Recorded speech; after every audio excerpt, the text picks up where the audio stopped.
Emotional healing म्हणजे काय आणि त्याची गरज का असते? तर आपण हिलिंग हा शब्द ऐकतो तेव्हा आपल्या डोळ्यासमोर काय काय येतं? एखादी जखम भरून येणं, एखाद्या आजारातून रिकव्हर होणं किंवा शरीर पुन्हा हळूहळू पूर्वीसारखं होणं.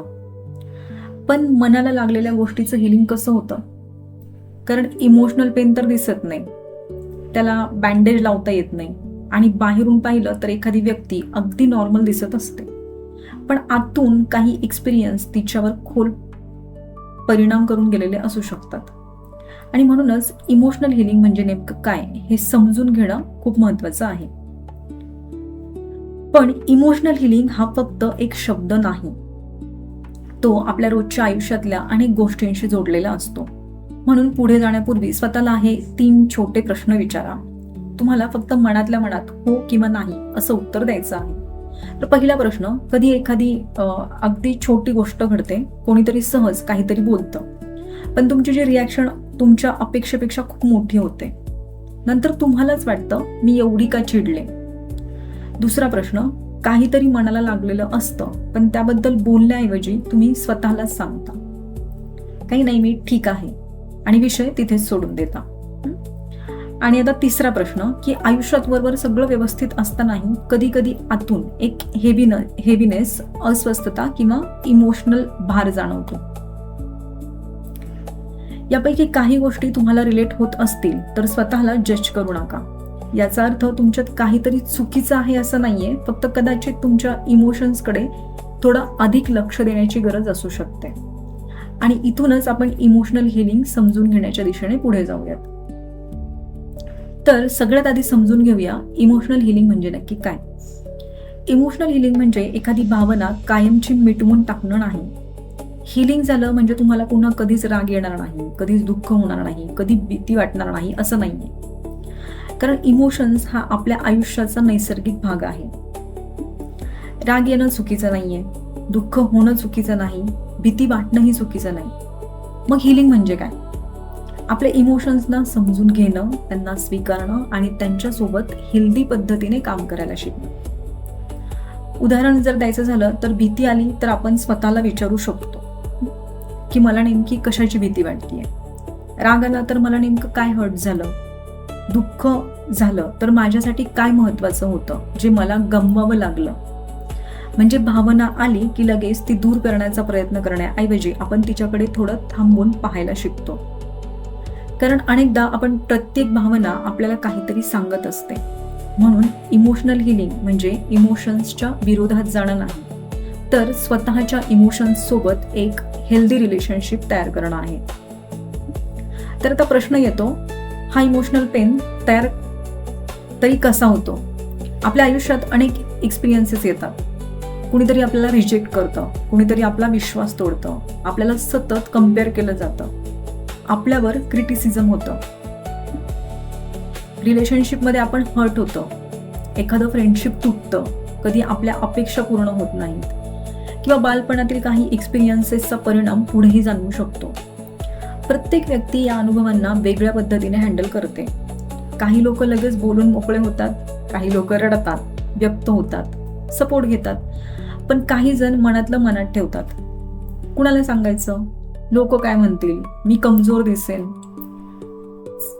चल आता हे विसरून जाऊया आणि मग आपण आयुष्य पुढे चालू ठेवतो, काम करतो, घर सांभाळतो, रिलेशनशिप्स निभावत जातो, सगळं नॉर्मल दिसतं.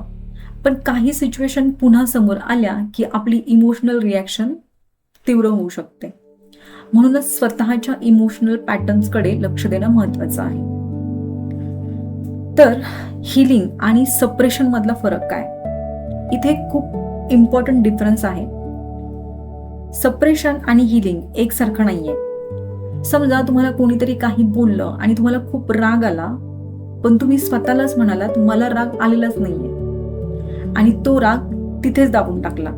हे सप्रेशन असू शकतं. पण हिलिंग मध्ये आपण स्वतःला थोडं थांबून विचारतो की मला एवढा राग का आलाय, नेमकं काय हर्ट झालंय, या परिस्थितीत माझी कोणती गरज किंवा बाउंड्री महत्वाची होती, मला स्वतःबद्दल काय समजून घ्यायला हवं. हा अप्रोच आपल्याला स्वतःकडे अधिक अवेअरनेसने पाहायला मदत करतो. म्हणून हिलिंग म्हणजे इमोशन विरुद्ध लढणं नाही, इमोशनला समजून घेण्याची सुरुवात करणं आहे. तर पॉझिटिव्ह थिंकिंग पुरेसं का नसतं? पॉझिटिव्ह थिंकिंग नक्कीच उपयोगी आहे, पण समजा एखादी व्यक्ती आतून खूप हर्ट आहे आणि आपण तिला फक्त सांगितलं पॉझिटिव्ह राहा, तर तिचं दुखणं लगेच नाहीसं होईल का? कदाचित नाही, कारण काही वेळा मनाला आधी हे ॲक्नॉलेज करण्याची गरज असते. हो, मला हे दुखलं आहे, हो मला याचा त्रास झाला, हो मला भीती वाटते, हो मला राग आला आहे. हे स्वीकारणं म्हणजे त्या इमोशनमध्ये कायम अडकून राहणं नाहीये. उलट भावना ओळखल्यानंतर आपण तिच्याशी अधिक हेल्दी पद्धतीने काम करू शकतो. म्हणून पॉझिटिव्ह थिंकिंग हा हिलिंगचा एक भाग असू शकतो, पण तो संपूर्ण हिलिंग नाही. कधी कधी पॉझिटिव्ह होण्याआधी आपल्याला स्वतःला समजून घेण्याची गरज असते.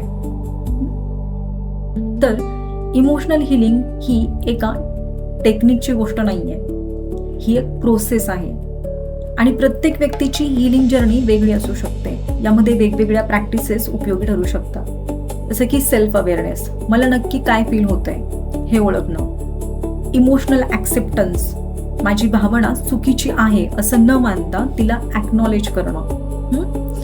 EFT टॅपिंग सारखी कॉम्प्लिमेंटरी सेल्फ हेल्प टेक्निक वापरणं. मेडिटेशन आणि डीप रिलॅक्सेशन, स्वतःला शांत होण्यासाठी वेळ देणं. जर्नलिंग, मनातले थॉट्स आणि इमोशन्स शब्दांमध्ये व्यक्त करणं. बाउंड्रीज आणि नीड्स समजून घेणं, मला काय हवं आहे आणि माझ्यासाठी काय योग्य नाही हे ओळखणं. आणि सगळ्यात महत्त्वाचं म्हणजे सेल्फ कंपॅशन, म्हणजे स्वतःशी सतत कठोर राहण्याऐवजी स्वतःशी थोडं अधिक प्रेमाने आणि समजून घेऊन वागणं. कारण हिलिंगमध्ये आपण स्वतः विरुद्ध नसतो, आपण स्वतःच्या बाजूने उभं राहायला शिकत असतो.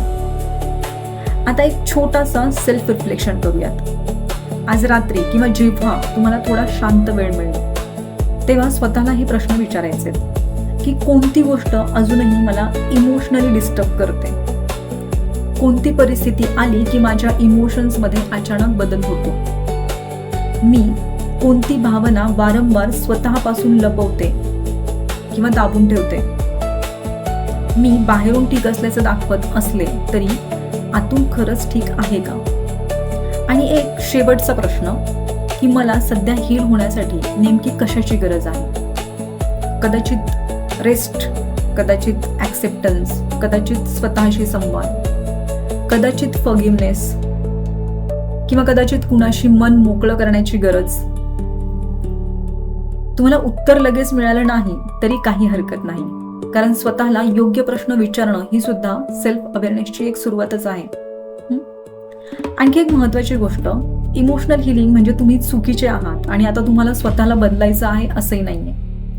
हिलिंग म्हणजे स्वतःला अधिक चांगल्या प्रकारे समजून घेणं, आपल्या इमोशन्सना स्पेस देणं, जुने पॅटर्न्स ओळखणं, आपल्या नीड्स आणि बाउंड्रीज समजून घेणं आणि हळूहळू स्वतःशी एक सुरक्षित आणि प्रेमळ नातं तयार करणं. हिलिंग हा ओव्हरनाईट प्रोसेस नाहीये.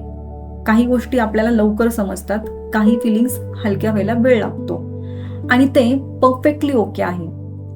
प्रत्येकाची हिलिंग जर्नी वेगळी असते, म्हणून स्वतःची तुलना दुसऱ्याच्या जर्नीशी कधीच करू नका. तुम्ही जिथे आहात तिथूनच सुरुवात करा. आता या व्हिडिओ नंतर कदाचित तुम्हाला स्वतःबद्दल काही गोष्टी नव्याने जाणवल्या असतील. कदाचित तुम्हाला वाटलं असेल मला माझ्या इमोशन्सना अजून चांगल्या प्रकारे समजून घ्यायचं आहे किंवा मला माझ्या इमोशनल ट्रिगर्सवर काम करायचं आहे. जर तुम्हाला तुमच्या हिलिंग जर्नीमध्ये सपोर्ट, गायडन्स आणि वेगवेगळ्या सेल्फ हेल्प प्रॅक्टिसेस बद्दल जाणून घ्यायचं असेल तर तुम्ही माझ्या व्हॉट्सअप कम्युनिटीमध्ये जॉईन होऊ शकता. तिथे मी emotional healing, emotional triggers, self worth, over thinking आणि इतर इमोशनल वेलबिंग विषयावर गायडन्स आणि प्रॅक्टिसेस शेअर करते. आणि तुमच्या जर्नीबद्दल माझ्याशी कनेक्ट व्हायचं असेल तर कम्युनिटीमध्ये जॉईन झाल्यानंतर तुम्ही मला मेसेज करू शकता. व्हॉट्सअप कम्युनिटीची लिंक तुम्हाला डिस्क्रिप्शनमध्ये मिळेल. कधी कधी हिलिंगची सुरुवात एखाद्या मोठ्या डिसिजनने होत नाही, ती फक्त एका छोट्या निर्णयाने होते. आता मला स्वतःला समजून घ्यायचं आहे, तर आजपासून जेव्हा एखादी अनकम्फर्टेबल इमोशन तुमच्या समोर येईल तेव्हा लगेच स्वतःला असं म्हणू नका हे मला फील करायचं नाहीये. त्याऐवजी एकदा स्वतःला विचारा, माझी ही भावना मला काय सांगण्याचा प्रयत्न करतेय. कदाचित हा एक छोटासा प्रश्न तुमच्या इमोशनल हिलिंग जर्नीची सुरुवात ठरू शकतो. आणि आता मला कमेंटमध्ये नक्की सांगा, या व्हिडिओच्या सुरुवातीला विचारलेल्या 3 प्रश्नांपैकी तुम्हाला किती प्रश्न रिलेट झाले? 1, 2, 3 किंवा तिन्ही सुद्धा.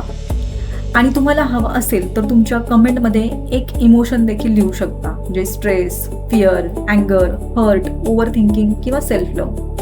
जर तुम्हाला अशाच प्रकारचं इमोशनल हिलिंग कंटेंट आवडत असेल तर माझ्या चॅनलला सबस्क्राईब करा आणि बेल आयकॉन नक्की दाबा, कारण इथे आपण फक्त प्रॉब्लेम्सबद्दल बोलणार नाही, तर हील, ग्रो, थ्राइव्ह या जर्नीवर एकत्र काम करणार आहोत. मी आहे पूर्वा सांडभोर, तुमची इमोशनल हिलिंग कोच.